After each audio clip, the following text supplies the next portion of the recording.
बहुत दुख हुआ। भारत पाकिस्तान का सीज़फायर कराने वाले दुनिया भर के 8 से ज्यादा युद्ध रुकवाने वाले महान पीस प्रेजेंट को आखिरकार नोबेल नहीं मिला। अब नोबेल नहीं मिला है, इस बार का नोबेल मिल गया है मारिया कोरिना मचाडो को। ये है कौन? आज की वीडियो में डिटेल से हम लोग जानेंगे। साथ ही साथ में मैंने जैसे कि आपको बताया था कि यहाँ पर क्यों नहीं मिला है इनको नोबेल, इनको और हो सकता है कि अगली बार भी ना मिले पीस प्रेजेंट को। खैर, इन्होंने अपने आप को स्वयं से घोषित कर लिया है कि ये पीस प्रेजेंट हैं। दुनिया भर में अशांति लाने वाले के लिए जाने जाते हैं और आगे भी अशांति लाते रहेंगे, जैसा कि अशांति ला करके फिर शांति लाते हैं ये। तो खैर, इस बार मैंने आपको बताया भी था कि जैसे कि डिटेल से मैंने बताया था कि नोबेल पीस कमेटी जो है वो किस प्रकार से नोबेल पीस पुरस्कार का चयन करती है और किस प्रकार से वो जो विजेताओं को घोषित करती है। हालांकि इजराइल के पीएम हो और इसके अलावा दुनिया भर के और तमाम लीडर्स हो, इवन पीएम मोदी ने भी इनको खूब सम्मानित किया था बढ़िया से कि गाजा पीस प्लान को लेकर के इन्होंने गाजा में शांति समझौता कराने का भी दावा कर लिया लास्ट अनाउंसमेंट से पहले ही। हालांकि इनका कई मामलों में एजुकेशन थोड़ा सा कमजोर नजर आता है। कई बार ना ये उलूल सी बातें कर देते हैं जो फैक्ट्स के बियॉन्ड होती हैं। जैसे मैंने आपको बताया है कि नोबेल पुरस्कार देने की एक प्रक्रिया होती है और वो प्रक्रिया पूरी तरीके से फॉलो की जाती है और उस प्रक्रिया के तहत ये होता है कि भाई नॉमिनेशन के पहले आपने जो भी काम किए हैं उनके लिए आपको दिया जाएगा। नॉमिनेशन के बाद नॉमिनेशन आप कर दिए, उसके बाद आप क्या क्या करते हो उसके लिए ये नोबेल की चयन कमेटी जो है वो जिम्मेदार नहीं होगी, उसको ये नहीं कंसीडर करेगी। आप नॉमिनेशन जब करते हो यानी 31 जनवरी को जो डेडलाइन है उसके पहले क्या क्या काम किए थे उसको देखा जाएगा।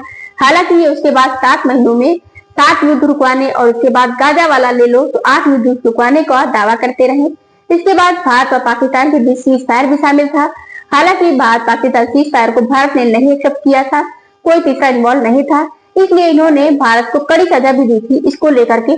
50% टैरिफ हो या फिर चाबान पोर्ट से बिहेवियर हटाना हो या H1B वीजा को चोट पहुंचाना हो या फिर इंडिया के फार्मास्यूटिकल प्रोडक्ट पर 100% टैरिफ लगाना हो, तो ये सब करते रहे। इसके अलावा भारत पाकिस्तान जो दुश्मन है पाकिस्तान भारत का उसको मिसाइल प्रोवाइड करना हो, ये सब तो ये किए। लेकिन अब यहाँ पर हम भारत ने एक्सेप्ट नहीं किया, फिर भी उसके बावजूद भी हमारे और पाकिस्तान के बीच में युद्ध में आप इन्वॉल्व थे ऐसा नहीं एक्सेप्ट किया गया और आपने मध्यस्थता करने के जो आपने हमको कहा तो हमने युद्ध रोका, ये सब आपने नहीं किया है। हालांकि अभी भी ये उसी पर अटे हैं, मतलब अड़े हैं, कहते हैं कि हमने किया है। चलो इन सबको किनारे करते हुए हम लोग आगे हैं अपने टॉपिक पर। मारिया कोरिना मचाडो है कौन, इनको नोबेल क्यों मिला है और ट्रम्प को ना दे करके इनको क्यों दिया गया? क्योंकि 30 नॉमिनेशन थे जिसमें नाम भी थे और संस्थाएं भी थी, मतलब इंडिविजुअल्स भी थे और ऑर्गेनाइजेशन भी थे। उन सबको पीछे करते करते ये मारिया कोरिना मचाडो कौन आ गई जिन्होंने जीत लिया इस बार का नोबेल। और खास बात ये लाइन करके आती है इसमें कि इनके दुश्मन देश को मिल गया है, मतलब आप समझो अमेरिका और वेनेजुएला में काफी दिनों से ठंडी बनी है। आपने देखा भी था, वीडियो में मैंने इस पर दिया था। वेनेजुएला के गवर्नमेंट को ये बिल्कुल एक्सेप्ट नहीं करते हैं, ये लगातार ये धमकियां देते रहते हैं कि हम वेनेजुएला पर अटैक कर देंगे और वेनेजुएला में ही ये अवार्ड चला गया। बात अलग है कि वो वेनेजुएला में जो अवार्ड जिसको गया है, ये मारिया जो है वो वहां की एंटी गवर्नमेंट है, मतलब कि ये विपक्ष की लीडर है और ये अक्सर वहां पर लोकतंत्र को लेकर के प्रोटेस्ट करती रहती है और इसीलिए इनके सभी कामों के लिए दिया गया है इनको। बात आप देखिए कि 2025 का नोबेल मारिया कोरिना मचाडो को जो वेनेजुएला की राजनेता है इनको दिया गया है अवार्ड। ये करती क्या है देखिए, नोबेल कमेटी ने कहा क्या है एग्जैक्टली वेनेजुएला के लोगों के लिए लोकतांत्रिक अधिकारों को बढ़ावा देने और न्यायपूर्ण और शांतिपूर्ण तरीके से तानाशाही के सामने लोकतंत्र के लिए संघर्ष करने के लिए दिया गया है। तो ये पुरस्कार इनको शांति के रूप में, अहिंसात्मक जैसे के रूप से प्रोटेस्ट करने के लिए दिया गया है।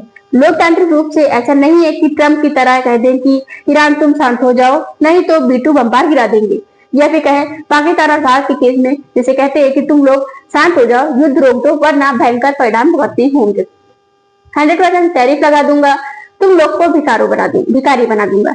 यह जो धमकियां दे करके ये युद्ध रुकवाने की बात करते हैं।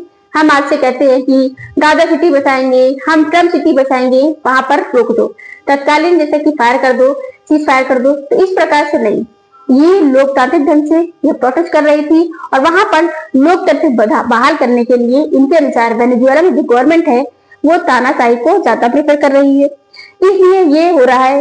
हालांकि वेनेजुएला की गवर्नमेंट जो है इनके खिलाफ ट्रम्प भी है, इसके ये भी मैंने आपको बताया जैसे, लेकिन यहाँ पर बात इसकी नहीं है।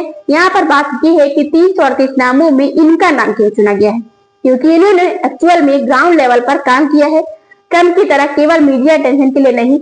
मैंने आपको बताया था नोबेल कमेटी ये भी देखती है कि रियल में कुछ चेंजमेंट लाए हो, बस मीडिया अटेंशन के लिए हवा उड़ा रहे हो। ट्रम्प को अगर आप देखोगे तो ट्रम्प लगातार ये तो मतलब ऐसा व्यक्ति है जो खुद को ये कह दिया है कि भाई हमारे पूर्व प्रेसिडेंट जो हैं बराक ओबामा, उनको दे दिया गया है, उनको फालतू में दे दिया गया, उन्होंने कुछ कराया भी नहीं, हमने तो ये किया, हमने 8 युद्ध रुकवाए, हमें देना चाहिए था। दुनिया भर के नेताओं को बुला बुला कर कह रहे हैं कि हमारा नॉमिनेशन करो, क्योंकि वर्ल्ड लीडर करते हैं नॉमिनेट। तो इस पुरस्कार को, नोबेल पुरस्कार को लेकर के इतना ज्यादा ये डेस्परेट है कि दुनिया आज इनका मजाक उड़ाने लगी है।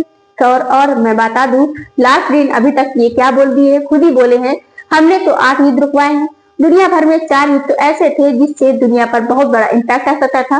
उसमें भारत पाकिस्तान का युद्ध शामिल था, क्योंकि 2 न्यूक्लियर कंट्रीज थी। ये सब युद्ध मैंने रुकवाए हैं। फिर भी मुझे लगता है कि मुझे पता है कि नोबेल कमेटी वाले हमको नहीं देंगे नोबेल पुरस्कार, क्योंकि उनकी चयन प्रक्रिया ठीक नहीं है। मतलब इनके लिए जो ये कहते हैं, ये करते हैं वो सही है और दूसरा करे तो गलत है। तो आप समझ लो सब बेकार है। अब यही देखना होगा कि इनको नोबेल पुरस्कार मिलने के बाद इनका क्या रिएक्शन होगा। रिएक्ट जरूर करेंगे। कारण ये है कि नोबेल पुरस्कार को लेकर पिछले 7 से 8 महीने में इतना ज्यादा ये उतावले रहे हैं, इतना बयानबाजी की है और अंत में जाकर के इनको नहीं मिला है।